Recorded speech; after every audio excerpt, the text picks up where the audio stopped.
Yo, peak game. It has been a while since I've done one of these, but with the NBA playoffs being official and coming around, I thought they started Sunday. I didn't know there was gonna be games today. Anyways, I'm gonna get into it. I'm gonna give my opinions on who I think is gonna win the East in the first round, who's gonna win in the West. I'm gonna start with the East because the first game is the Bucks and Pacers. I'm gonna just go through the list. So, first off, I want to talk about Cavs versus the Heat. All right, I'm gonna say this: the Heat. I don't know how they do it. You might see their record. They got a losing record. They're a 10 seed. They ain't won 2 games in a row to get into the playoffs, and they're the first 10 seed since they did the play-in. Started the play-in about approximately 5 years ago. And the Heat, for some reason, they just find a way. They are a scrappy team.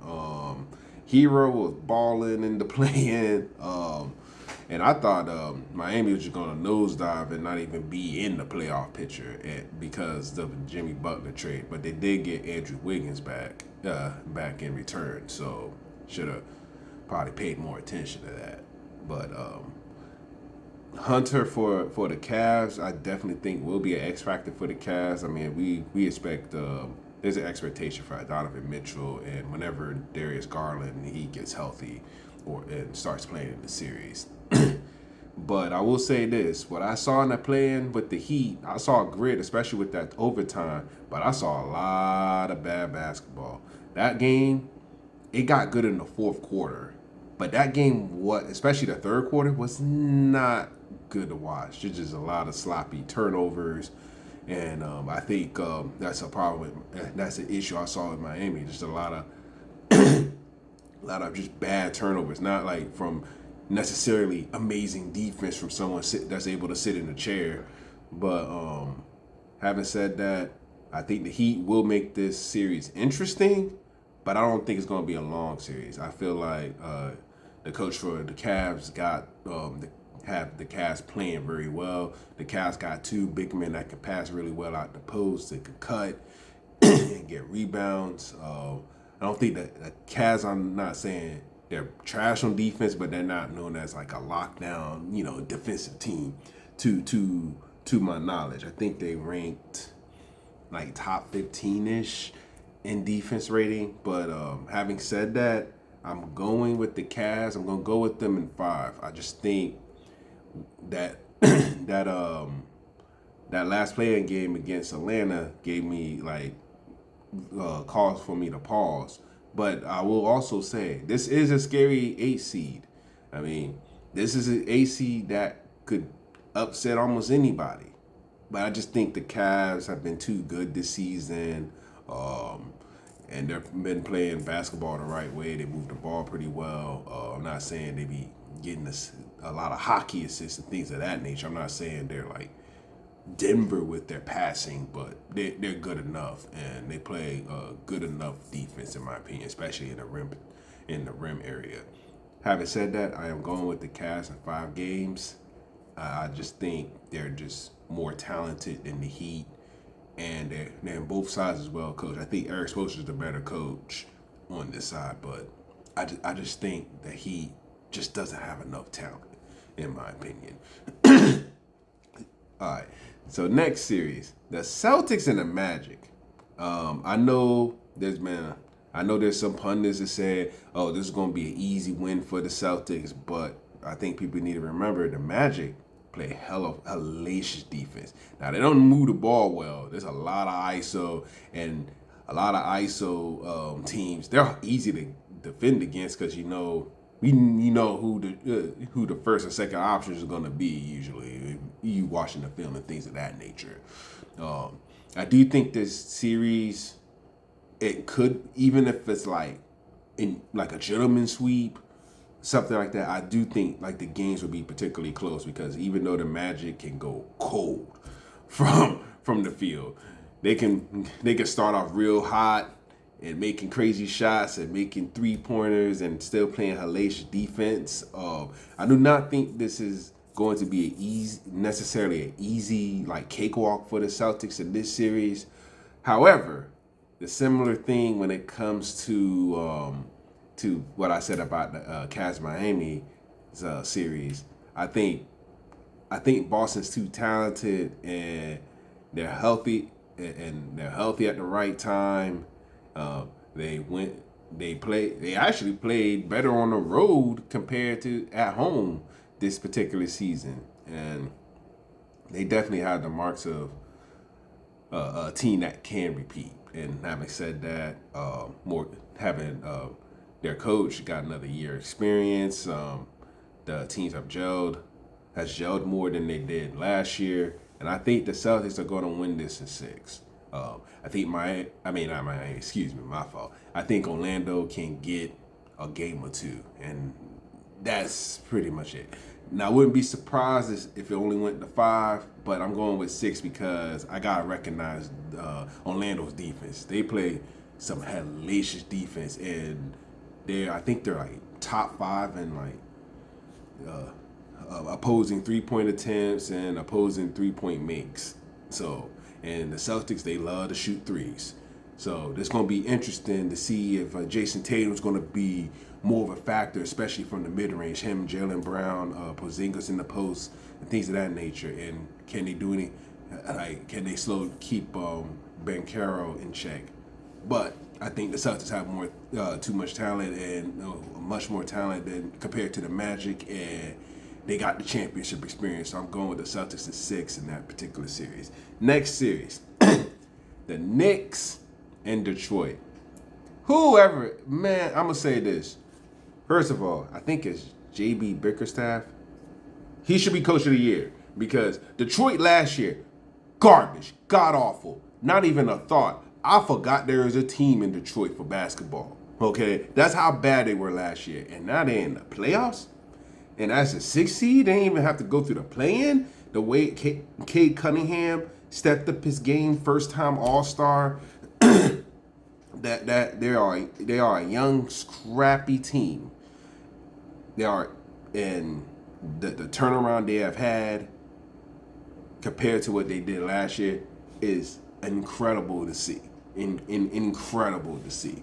And on the Knicks getting Cat, opening up the game a bit more as far as offensively. Jalen Brunson doesn't have to do necessarily like all the heavy lifting on offense. You have a guy you can go to in the post, and he can pull your bigs out and shoot threes.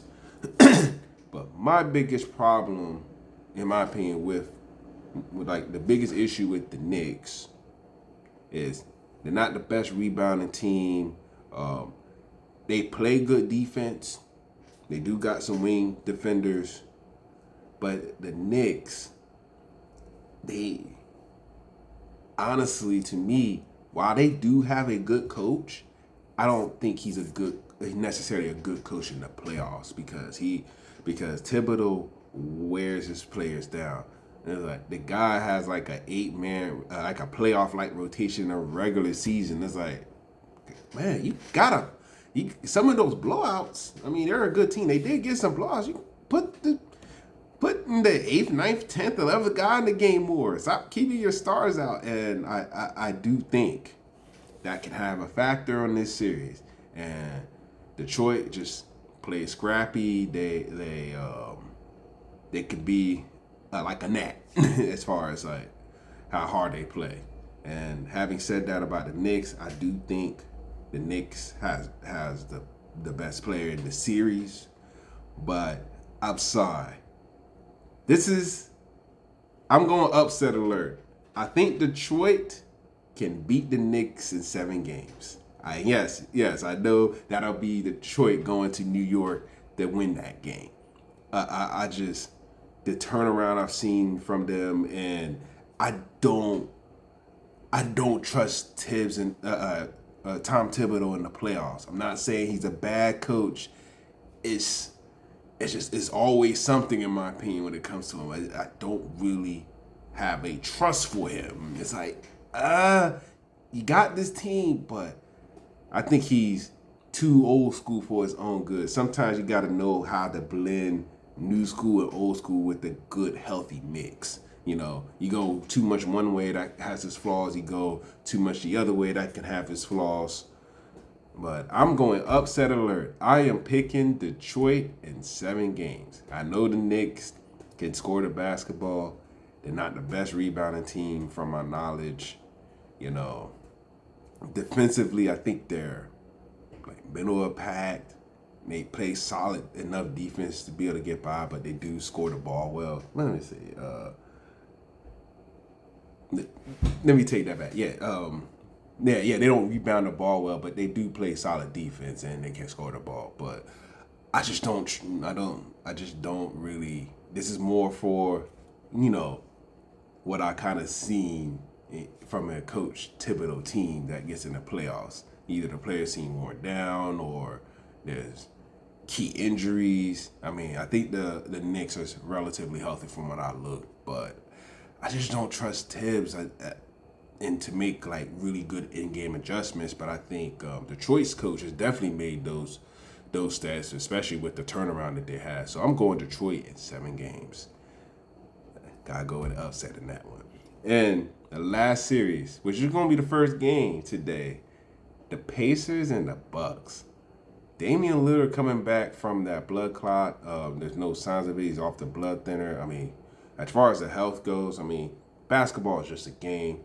I'm just happy that he's healthy. You know, that's the most important thing. Even if he was healthy and couldn't play, who cares? You know, but he'll be available in this series.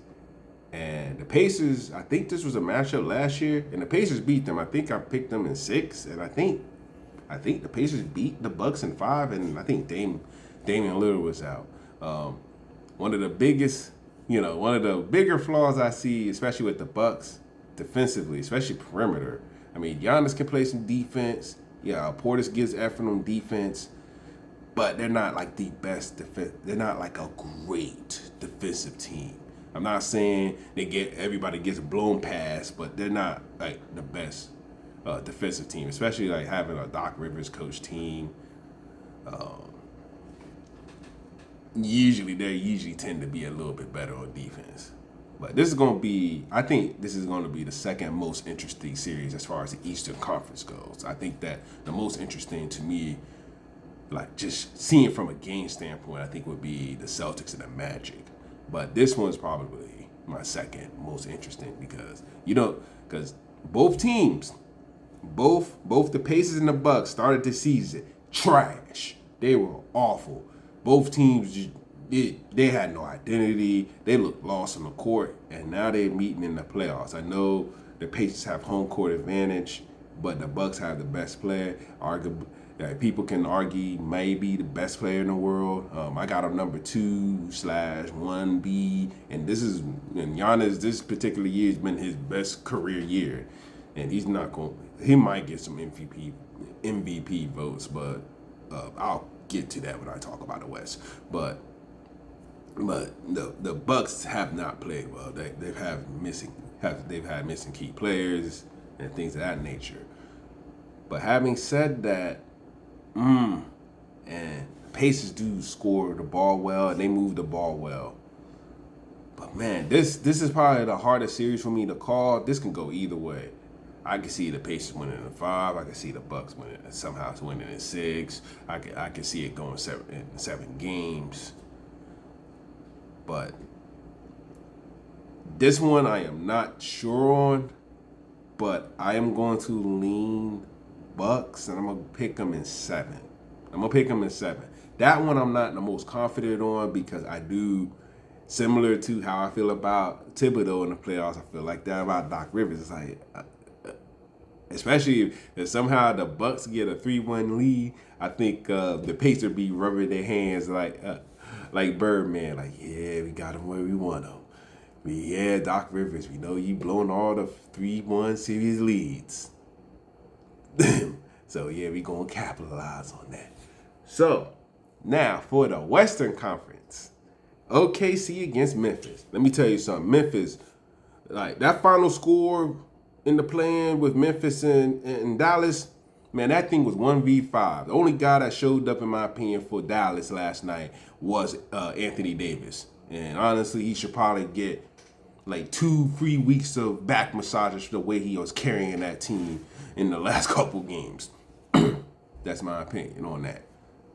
But with this series, OKC best number, most number of wins in a season for their franchise. In my opinion, they got the MVP. I mean, I know Joker has a hell of a case. He averaged a triple double this year, and I think if they were a second seed or they had a better win percentage, we'd probably be talking about Jokic getting the MVP. But I think Shea's gonna get it because winning his team in basketball, he's getting the scoring title. OKC is top 10 in offensive efficiency and defensive efficiency, and I think they're gonna and voters fatigue. People tired of Jokic, so they're gonna probably pick Shai Gilgeous to get the MVP. But anyways, back to the game. Ja Morant going against Shai Gilgeous, SGA. That's gonna be a fun matchup. It's gonna be fun to see. However, I don't think this game. I think OKC, as well as they play on offense and as well as they play on defense, and they play as a cohesive unit. And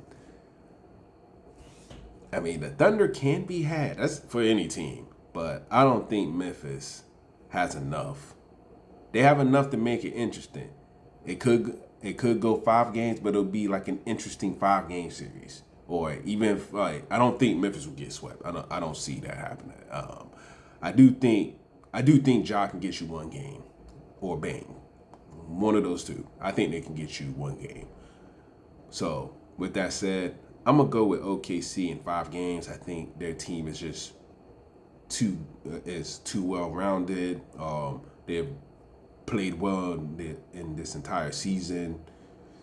And they got the most wins in their franchise. I think they got like 67 wins, or I can't remember their record off the top of my head, but I know they got the most wins. I know they got more than 66, but I mean more than 64. I know that for sure. All right, but OKC in 5 games. Next, Houston and the Warriors. This is one of those series that the seeding really doesn't matter.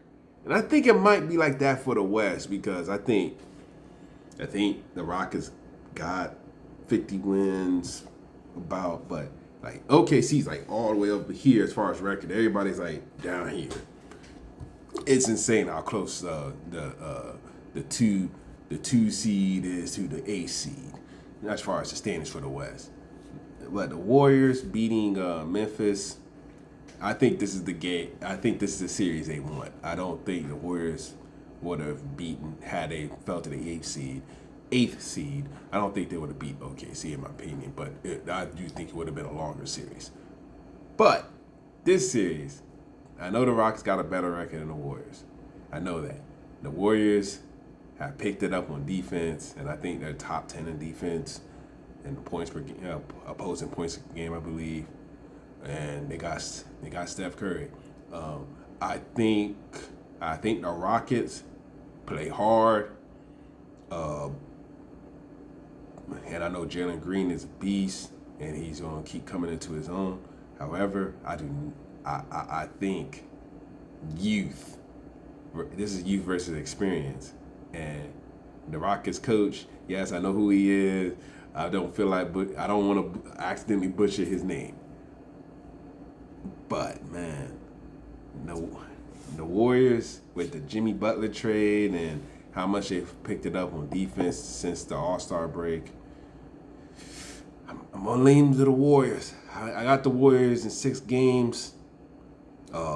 It would be nice, as a fan, to see, the quote-unquote new kids on the block break through. But I do think the Warriors got too much experience, and we can see another showing of quote-unquote playoff Jimmy. So I got the Warriors in 6 in that series. The Lakers and Timberwolves. I think this is going 7 games. This one's hard to call because, yes, the 2 best players on the court, you can argue, is on one team. You can argue that it's Luka then Ant then LeBron. You can make that argument. You can make the argument that LeBron's better than Ant or has played better than Ant within this final stretch. But this one's hard to call because the Timberwolves got bigs. The Lakers really don't have any bigs like that. I think they might have like one big, especially for like rebounding purposes. And man, the Lakers on defense. I mean, I know they got a couple good wing defenders, but with your best player on your team, Luka's not a good defender. LeBron, he's old. As far as NBA, he's old, and he hasn't LeBron will have series that he'll play some defense, but other times guys blowing past him because he has to save it. I guess he has to save his energy for offense. But man, this series hard to call. This is another one. This one could go either way. I would say this would be, the most interesting series in the West if it wasn't for the next one I'm going to talk about. But man, this one's hard to call. But thinking about it, I think it's gonna go 7 games. I think Ant's got to break through, and also the Lakers got an X factor that I think the Timberwolves don't have. The Timberwolves play really good defense, but the Lakers have shown flashes of playing really good offense. This is one of those things you can't really look at the numbers or even look at the tape necessarily. I think this is more about talent and who's going to outwit who, and this is completely about matchups. So, this one's difficult, but I think I'm going to roll with the Lakers in 7 games just because of the experience, and I do think they have the best player in the team. But however, I would not be surprised if the Wolves sent the Lakers home. But I'm going to stick with the Lakers in 7. I'm going to stick with the Lakers in 7. And for the last series, I think this is going to be the most interesting series. We have the best player in the world with the Denver Nuggets, and we got a healthy Kawhi Leonard with the Clippers. This is why this is interesting. This one, take all your numbers, take any stats you might have seen from the year and the season, throw them shits out the window, okay? All right? The fact that Denver fired their coach and there's rumblings that players was frustrated with, because Westbrook, like these last 3 weeks, has not played well. Yeah, he's had some games, he's shown some glimpses. Other games, a couple games he had some really bad turnovers or laid the ball up where it wasn't necessary. All you had to do is just dribble it out or move the ball to somebody. I don't know. But this series is interesting. This might be the most interesting series of the first round. And with a healthy Kawhi Leonard, and also the Nuggets not particularly being great on defense. Not saying they don't have effort. I can see effort, but they're not a great defensive team. I know they don't. I think they shoot the least amount of threes, or they shot the least amount of threes in this past season. But they're first in assists. So a team that's really good at passing is difficult to defend against. But in this one, I'm gonna have to roll. I'm gonna roll with the Clippers. I think Kawhi looking healthy. James Harden actually has played well, and Norman Powell is definitely the X factor in this series. Just like I would think Christian Braun for Denver would be their X factor. I know Harden has had some bad lapses in the playoffs or collapses in the playoffs. Same thing with Westbrook. It's going to be an interesting series. However, with a healthy Kawhi Leonard and looking good and sliding on defense, despite him being in his 30s, I am going with the Clippers in 7 games. I'm going with the Clippers in 7 games.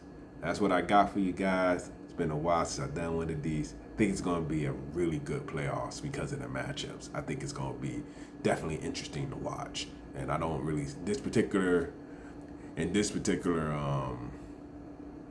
matchups. I would say maybe one sweep. I didn't pick a sweep, but we'll see. It's gonna be interesting. This one's definitely about matchups, in my opinion. Bees, everybody. Deuces.